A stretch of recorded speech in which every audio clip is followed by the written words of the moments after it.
एक गुरु का एक शिष्य बहुत ही बाचाल था। वह हर समय बोलता रहता, दिन भर इधर उधर की बातें करता, भिक्षाटन के लिए जाता तो हर घर से एक नई कहानी लेकर आता और आश्रम के दूसरे शिष्यों को सुनाता। एक शिष्य की दूसरे से बुराई करता, चुगली करता और दूसरों के सामने अच्छा बनने का प्रयास करता। खुद के मुंह से ही खुद की तारीफ करता रहता और हमेशा ही खुद को गुरु के सामने सबसे बुद्धिमान और उत्तम शिष्य साबित करने का प्रयास करता। वह खुद को सभी शिष्यों से अलग और श्रेष्ठ मानता था। उसका कहना था कि मैं एक अमीर घर का लड़का हूं, अगर मैं चाहता तो एक आरामदायक और सुविधाओं से भरा जीवन जी सकता था, लेकिन मैं वो सब छोड़कर यहां आ गया क्योंकि मुझे सत्य की खोज करनी है, खुद को जानना है, जीवन को जानना है। इसीलिए मेरा त्याग तुम सबसे बड़ा है। एक दिन गुरु ने आश्रम के सभी शिष्यों को बुलाकर कहा, आप सभी को अगले 1 माह के लिए कोई ना कोई संकल्प लेना है। इससे आपकी संकल्प शक्ति मजबूत होगी और आप में आत्मशक्ति का संचार होगा। आप सभी अपनी अपनी सामर्थ्य के अनुसार कोई सा भी संकल्प ले सकते हैं और 1 माह से पूर्व आप में से जिस चीज का भी संकल्प टूटता जाए वो अपनी पुरानी दिनचर्या में वापस आते जाएं। सभी शिष्यों ने अपनी शक्ति के अनुसार छोटे बड़े संकल्प लिए और गुरु को अपने अपने संकल्प के बारे में बताकर वहां से चले गए। लेकिन वो बातूनी शिष्य खुद को सबसे अलग और बड़ा दिखाना चाहता था, इसीलिए वो सीधे गुरु की कुटिया में पहुंच गया और बोला, मैं कोई छोटा मोटा संकल्प नहीं लेना चाहता, बल्कि खुद की ही भांति एक बड़ा और महान संकल्प लेना चाहता हूं। कृपया आप ही बताएं, क्या संकल्प लेना चाहिए मुझे। उस बातूनी शिष्य की यह बात सुनकर गुरु मुस्कुराए और बोले, क्या तुम मेरे द्वारा दिए गए संकल्प को पूरा कर पाओगे? क्या तुम्हारे लिए उसे पूरा करना संभव होगा? नहीं, वो तुम्हारे लिए संभव नहीं है। तुम उसे पूरा नहीं कर पाओगे, इसीलिए तुम खुद ही कोई संकल्प ढूंढ लो। शिष्य ने कहा, नहीं गुरुदेव, आप जो भी संकल्प मुझे देंगे मैं जरूर उसे पूरा करूंगा, आप बताएं तो सही। गुरु ने कहा, ठीक है, तो तुम अगले 1 माह तक चुप रहोगे, मुंह से एक शब्द भी नहीं निकालोगे, यही तुम्हारा संकल्प है। शिष्य ने कहा, गुरुदेव, यह भी कोई संकल्प है? यह तो बहुत ही आसान है। 1 माह तक चुप ही तो रहना है। कोई बड़ा संकल्प दीजिए जो मेरी योग्यता के लायक हो, जिसे पूरा करने में मुझे समस्या हो। गुरु ने कहा, पहले तुम इस संकल्प को तो पूरा करके दिखाओ। शिष्य ने गुरु की बात मान ली। वह उसी समय चुप हो गया और पलटकर कुटिया से बाहर चला गया। उसे चुप रहना बहुत आसान लग रहा था। उसने एक दिन तो जैसे तैसे चुप रहकर काट लिया, लेकिन दूसरे दिन से उसके मन में ना बोलने का बोझ बढ़ने लगा।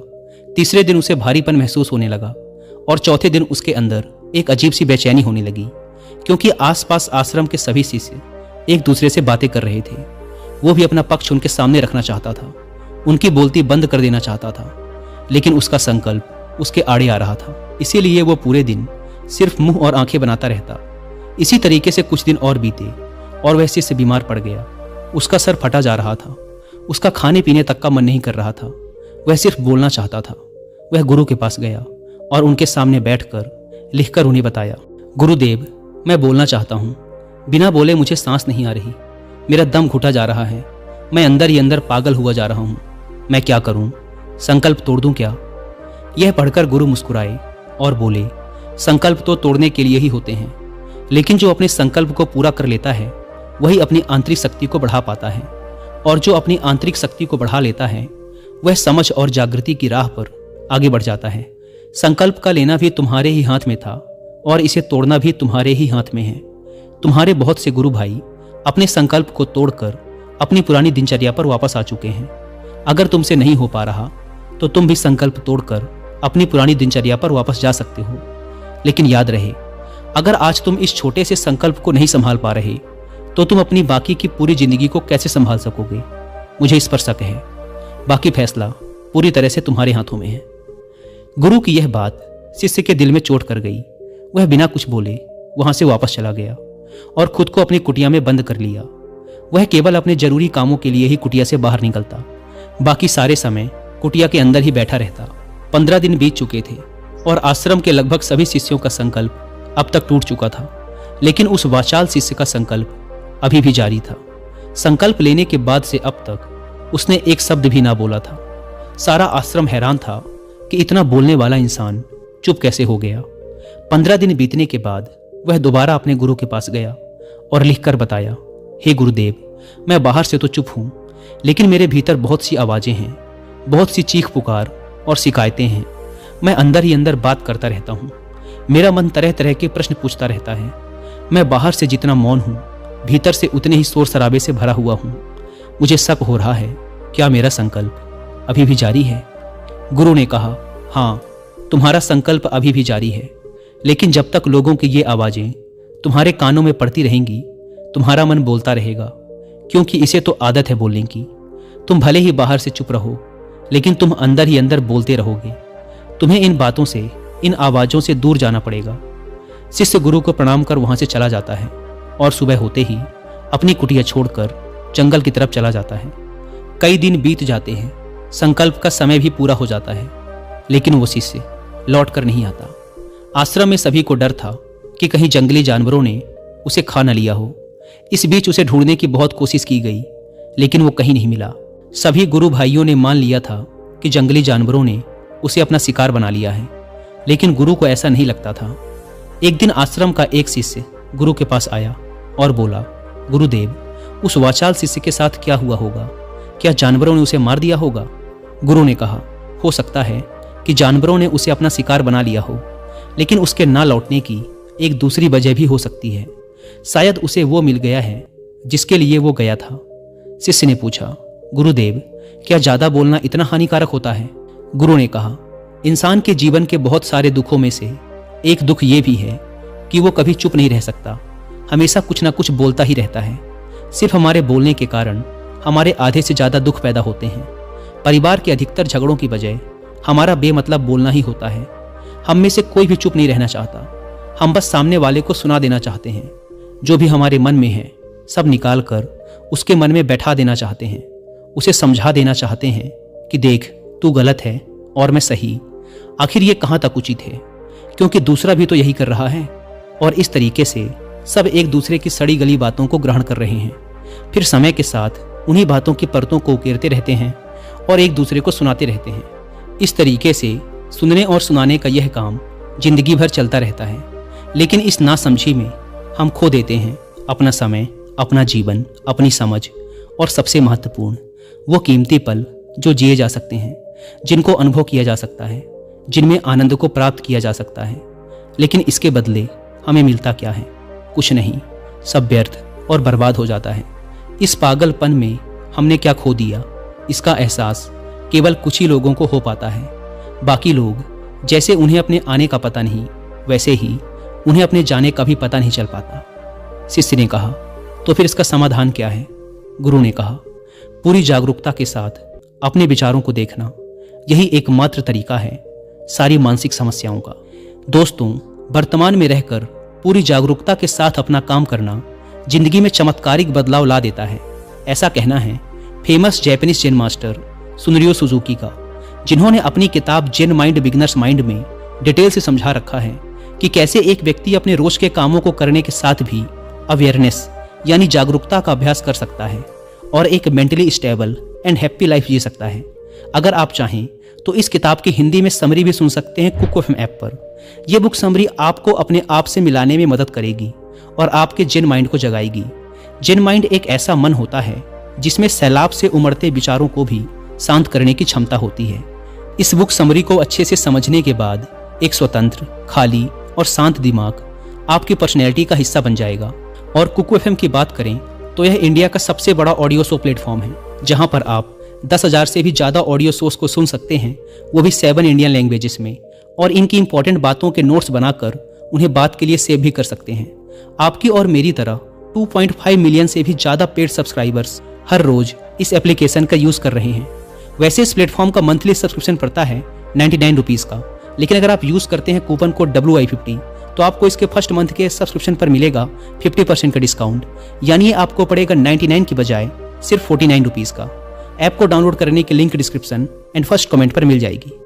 आइए कहानी पर वापस लौटते हैं। उस वाचाल शिष्य को आश्रम छोड़कर गए हुए 3 महीने का समय बीत चुका था, लेकिन उसकी कोई खबर ना थी। अब तक तो सभी गुरु भाइयों ने भी उसके वापस लौटने की उम्मीद छोड़ दी थी, लेकिन एक दिन वह आश्रम लौट आता है।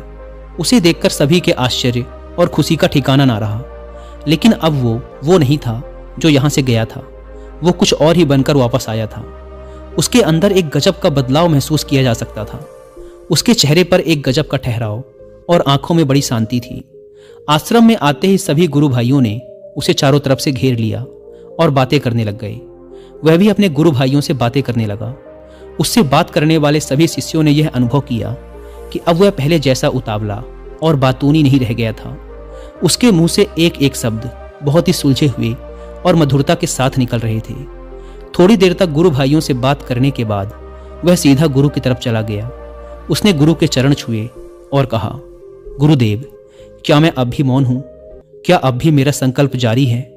गुरु ने कुछ देर तक शिष्य की आंखों में बड़े ध्यान से देखा और कहा, हाँ, तुम अब भी मौन हो। तुम्हारे मुंह से एक भी शब्द निकल नहीं रहा और तुम्हारा संकल्प अभी भी जारी है। शिष्य ने कहा, गुरुदेव, जब मैं आश्रम से गया तो मैं मुंह से तो चुप था, लेकिन मेरे अंदर बहुत सी आवाजें थी, मन में बहुत से प्रश्न थे और वो बंद नहीं हो रहे थे। तो मैं जंगल में और गहरा चला गया, इस उम्मीद से कि वहां मुझे शांति मिलेगी और मेरे मन की बकबक कम हो जाएगी।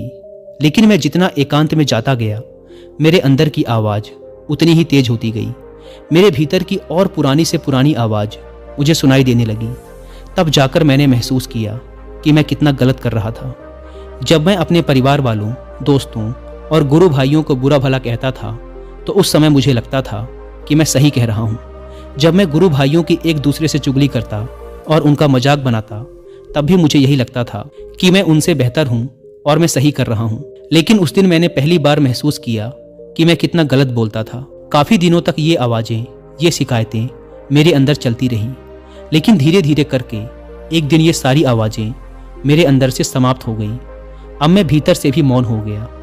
उस घने जंगल में बाहर से कोई बोलने वाला था नहीं और भीतर कोई आवाज शेष न बची थी। मैं उस दिन पहली बार मौन का सही अर्थ समझा। मेरे चारों तरफ बहुत शांति थी। हालांकि अभी भी कुछ आवाजें आ रही थी जो पहले भी आती थी, लेकिन मैं उन्हें सुन नहीं पाता था। पर अब वो सभी आवाजें मुझे स्पष्ट रूप से सुनाई दे रही थी। हवा के चलने की आवाज, चिड़ियों के चहकने की आवाज, पानी के बहने की आवाज, भंवरों के गुनगुनाने की आवाज, ये सभी आवाजें मैंने पहली बार पूरे होश पूर्वक सुनी। अपने चारों तरफ इतनी शांति मैंने पहले कभी महसूस नहीं की थी। तो इस शांति को भंग करने के लिए मैंने पहली बार अपने मुंह से कोई शब्द निकाला। मैं चिल्लाया, हे ईश्वर, ये कैसी शांति है? सभी कुछ इतना शांत क्यों है? ऐसा क्या हो गया? लेकिन मेरे चिल्लाने के बाद भी वो शांति भंग ना हुई। सब कुछ पहले के जितना ही शांत था, बाहर भी और भीतर भी। हे गुरुदेव, मैंने अपने गुरु भाइयों से बात की, मैंने आपसे बात की। मैं बोल रहा हूँ, मैं चल रहा हूँ, मैं सब कुछ देख रहा हूँ, लेकिन मैं अपने भीतर एकदम एकांत में हूँ, मौन में हूँ। भीड़ में होता हूँ तब भी भीतर से अकेला एकांत में होता हूँ। जब मैं खुद में भी शोर करना चाहता हूँ तब भी एकांत में ही होता हूँ। अब सब दिखाई पड़ने लगा है, सब सुनाई पड़ने लगा है। गुरु ने कहा, जब तक हम बाहर की तरफ बोलते रहेंगे, भीतर अशांति ही रहेगी। जिस दिन हम भीतर की तरफ मुड़ जाएंगे, फिर बाहर हमारे मुंह से कुछ भी निकले, हम शांत ही रहेंगे। दुनिया में जितनी भी बुराइयां हैं, ज़्यादातर हमारे बोलने से ही उत्पन्न होती हैं, क्योंकि हम चुप रहना नहीं चाहते।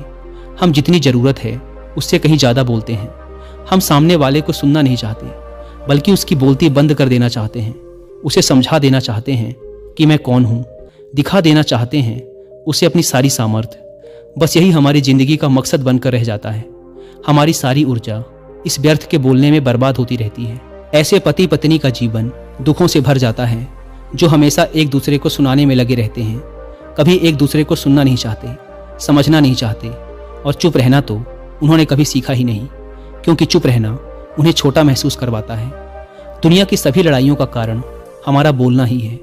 इसीलिए हमें सिर्फ उतना ही बोलना चाहिए जितना जरूरी हो, क्योंकि व्यर्थ का बोलना ऊर्जा को नष्ट करना है, और ये बोलना ही हमें कभी अपने भीतर की ओर लौटने नहीं देता, क्योंकि यह हमें बाहर की ओर खींच कर रखता है। और बाहर है ही क्या इस संसार के अलावा। लेकिन अगर अपने भीतर के संसार की ओर मुड़ना है तो इस मुंह को बंद ही रखना चाहिए। इसीलिए जितने भी बुद्ध हुए, आत्मज्ञानी हुए, वो सभी एकांत की ओर भागे, ताकि उन्हें ज़्यादा बोलना ना पड़े, ज़्यादा सुनना ना पड़े। वो एकांत में रहे और शांत रहे, इसीलिए आसानी से भीतर की यात्रा कर पाए।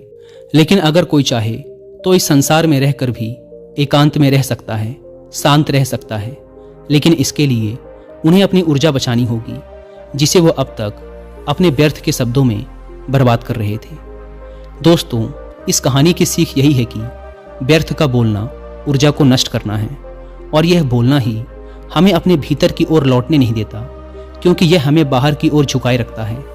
और जिन्हें भीतर की यात्रा करनी है उन्हें अपने मुंह को बंद ही रखना चाहिए। मुझे उम्मीद है कि आपको यह कहानी पसंद आई होगी और काफ़ी कुछ सीखने को मिला होगा। अवेयरनेस को प्रैक्टिस करने और अपने जेन माइंड को जगाने के लिए आप कुकू एफएम पर जेन माइंड बिगिनर्स माइंड किताब की हिंदी में समरी सुनना ना भूलें। और मंथली सब्सक्रिप्शन पर 50% डिस्काउंट के लिए आप WI50 कूपन कोड का इस्तेमाल भी कर सकते हैं। धन्यवाद।